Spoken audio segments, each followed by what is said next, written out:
À 34 semaines d'aménorrhée, j'ai accouché. Césarienne en urgence. J'avais de très grosses contractions, mais j'étais tellement épuisée, en bout de course, que je n'apercevais pas de l'imminence de la situation. Les bébés souffraient des contractions que je leur infligeais en vomissant. Mon col était déjà ouvert en arrivant à la clinique pour l'examen de contrôle. Je n'avais pas mangé depuis plus de 2 semaines. Nous sommes le 19 février 2022.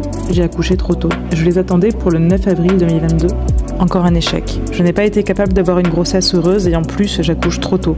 Mes bébés naissent, je les vois 10 secondes, je pars en salle de réveil pendant 2 heures, puis 2 heures après, ils seront transférés au CHU de Toulouse, l'un en réanimation, l'autre en néonat, sans moi. Je les revois une dernière fois dans une couveuse avec des tuyaux dans le nez, une CPAP, je n'aurais pas pu les porter, ni les toucher, ni sentir leur odeur, ils partent rapidement.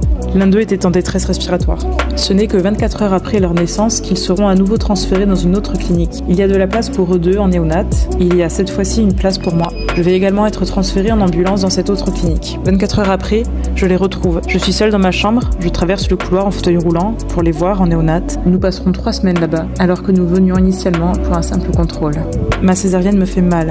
Éternuer était un supplice. C'était compliqué de s'occuper de 2 bébés préma et de rester debout. Nous serons bercés pendant 3 semaines au son des scopes qui nous indiquent en permanence l'heure constante. Quelle drôle d'ambiance. Je peux enfin me réalimenter, mais il a fallu le faire par étapes, car je m'étais habituée à mastiquer longuement chaque aliment pour qu'il soit plus facile à vomir. Rapidement, je n'avais plus faim et une sensation de nausée apparaissait. J'ai mis 2 ans à récupérer un poids correct pour ma taille. Pendant les 3 semaines en néonat, j'ai absolument tenu à allaiter mes jumeaux pour créer ce lien. Un lien qui n'a pas pu se faire pendant la grossesse ni à l'accouchement. Je ne sais pas comment ils ont été nourris pendant 5 jours et j'ai eu une montée de lait dès l'instant où j'ai eu l'un d'eux posé contre moi, 5 jours après.